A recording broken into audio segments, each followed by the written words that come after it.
महाराष्ट्र में नई सरकार के गठन के बाद आज पहली बार मुंबई में कैबिनेट की बैठक बुलाई गई। इस मौके पर अपने कार्यालयीन कार्यभार का पदभार संभालने पहुंचे राज्य मंत्री माधुरी मिसाल ने मीडिया को अपनी प्रतिक्रिया दी। सरकार ने मिसाल को 5 विभागों की प्रभारी नियुक्त किया है। इस अवसर पर उनके साथ उनकी पूरी टीम मौजूद थी।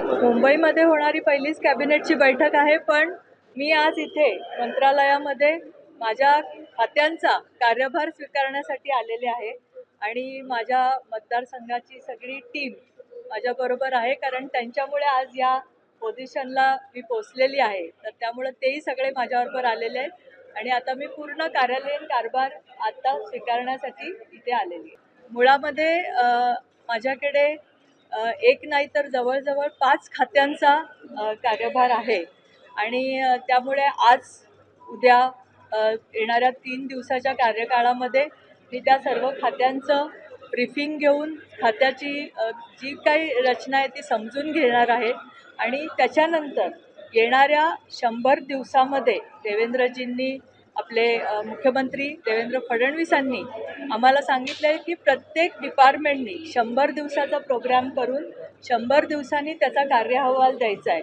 त्याप्रमाणे आमचा 100 दिवसाचा कार्यक्रम करण्याचं चाललेलं आहे रचना। आमची ऑलरेडी समाज कल्याणची रचना आम्ही प्रेझेंट केलेली आहे देवेंद्रजींना। परिवहनची आम्ही उद्या प्रेझेंट करू। त्याप्रमाणे मेडिकल एज्युकेशनची पण आम्ही उद्या त्यांना देणार आहोत 100 दिवसाची आमचे काय जो आराखडा आहे तो। आणि या सगळ्या दृष्टीने पुढच्या 100 दिवसामध्ये काय काम करणार या पद्धतीचा आम्ही आराखडा तयार करतो।